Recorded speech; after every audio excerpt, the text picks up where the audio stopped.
Samedi, c'était le 50e anniversaire de l'attaque de Pearl Harbor. Le 7 décembre 1941, les Japonais avaient bombardé cette base militaire américaine, faisant des milliers de morts. L'Amérique venait d'entrer en guerre. Ce raid du Japon a coûté très cher à des centaines de Canadiens d'origine japonaise. C'est ce que vous allez voir. Ils ont été dépouillés de leurs biens et emprisonnés. Claudine Vialon a rencontré deux hommes qui se souviennent très bien de Pearl Harbor.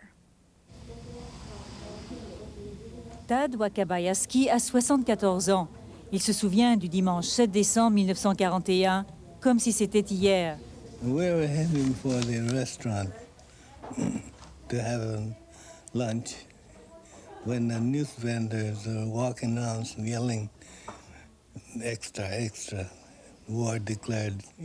Le jour même, le gouvernement saisit les bateaux de pêche des Canadiens japonais. Leurs postes de radio et leurs appareils photos sont confisqués. Le couvre-feu est imposé. En Colombie-Britannique, les stations de radio émettent des avertissements à la population. L'armée se prépare à faire face à une invasion. Des canons sont placés un peu partout face à la mer.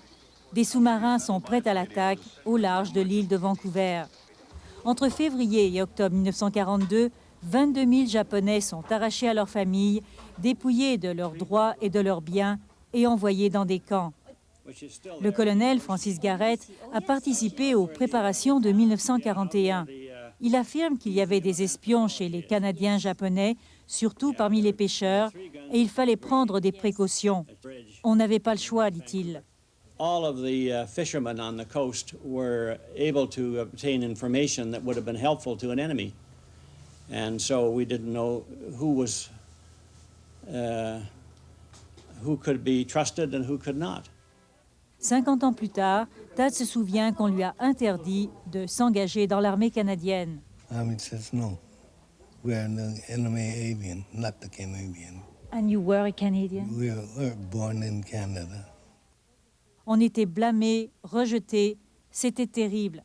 Il vaut mieux oublier tout ça, dit-il. We want to forget about it. Wasn't such a nice picture to carry around, you know.